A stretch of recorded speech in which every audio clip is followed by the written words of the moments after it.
প্রত্যেক বছর একটা জিনিস হয়তো খেয়াল করেছি বাজেটের সময়, যে আমরা প্রত্যেক বছরই আমাদের নেবার কান্ট্রি যারা আসে তাদেরকে কোটি কোটি টাকা এড দিই। কিন্তু এই এডটা কেন দিই?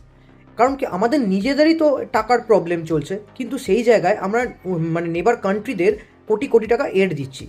বেসিক্যালি এটা কোনো দান নয়। ঘটনাটা হচ্ছে যে আমাদের নেবার যেমন ভুটান, বাংলাদেশ, লাইক শ্রীলঙ্কা, আফগানিস্তান, এদেরকে আমরা যে টাকাগুলো দিচ্ছি সেগুলো তাদের নেশন বিল্ডিংয়ের জন্য। মানে ধরে নিন তাদের কোনো ডেভেলপমেন্ট হচ্ছে, তাদের কোনো পাওয়ার প্রজেক্টের জন্য, তাদের বেটার কানেক্টিভিটির জন্য এই টাকাগুলো আমরা তাদেরকে দিচ্ছি। কিন্তু তার বদলে আমরা যে রিটার্নে যেটা পাচ্ছি সেটা বেটার ট্রেড ডিল হতে পারে, আর মেন যেটা চায়নার ডমিনেন্স কমানো, আর তার সাথে আমাদের একটা স্ট্র্যাটেজিক রিলেশনশিপ বিল্ড হচ্ছে সেই সব কান্ট্রিদের সাথে, সিকিউরিটি পারপাস বা একটা বলতে গেলে ডিপ্লোম্যাটিক একটা ফ্রেন্ডশিপ তৈরি হচ্ছে। এইবার এই টাকাটা তাহলে বোঝা গেল যে কোনো মানে ব্যাড প্রজেক্ট নয়, এই টাকাটা একটা বেটার ইনভেস্টমেন্ট ফিউচারের জন্য।